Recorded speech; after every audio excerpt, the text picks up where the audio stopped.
Now, one of the biggest obstacles to great faith is God's apparent absence. Despite many biblical encouragements about God's watchful spirit, we live in a God-thirsty world where the typical daily experience of even a devout believer is often dry and ordinary, lacking the immediate life-giving energy that we all crave. Either God's distance from us is a test or something's wrong here, because God seems to be gone.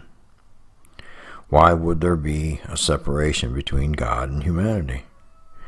God has always made himself known and felt on this earth. He has intervened in our affairs and given us grace along with his laws. In fact, in the fulfillment of the ages, he sent his Son to try and straighten us out on several issues. When Christ revealed himself to Paul, the light of his glory blinded him and threw him to the ground. And it seemed to me, as much as God might want to show himself to us, he can't. When he does, we don't understand. I'll tell you about that bug that was on top of the washing machine that was out on the back porch. And I'm washing clothes. And this little, it looks like a ladybug, only it's black. It's got, look like little white feet almost, And walking along. And I said, well, if he's going to fall into the thing. And so I try to pick him up and I can't. And every time I reach for him, touch him, he'd scurry away about, 4 inches, which I guess was about half a mile to him. And he thought it was cool. And he starts slowing down and walking again. So I put my hand in front of him so he'd walk up on it, but he wouldn't. He'd just bounce around it. And I just felt Spirit say, frustrating, isn't it? If I come down I try to get a hold of you, I can't come down and pick you up because it'll crush you. And when you see me move, you run like crazy. Yeah, you're afraid of it. But yeah, frustrating. All the sorrows of life constitute a single distortion. One great scar across the face of humanity is when the darkness accuses God of being an absentee landlord. It is one of the most believable of his lies. Admittedly, in my own mind, I have a view that sees God at a distance, more or less letting the chips fall where they may. To make matters worse, the works of God are largely hidden from view and can't be explained in natural terms.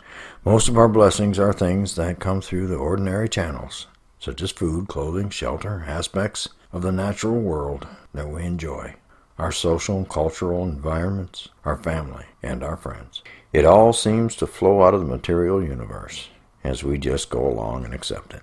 We learn quickly how to get our needs and desires met, and God seems scarcely involved. Seems. It's not always what it seems. And the food we eat comes from the earth, not because we understand and manipulate principles of agriculture, but because God does indeed bring the rain and such. Maybe the process of photosynthesis and metabolism, growth, just automatic. Regardless, we don't even notice God's hand at work. When crisis, setbacks, boredom, and loneliness come in, it looks to us like, God has left us all alone.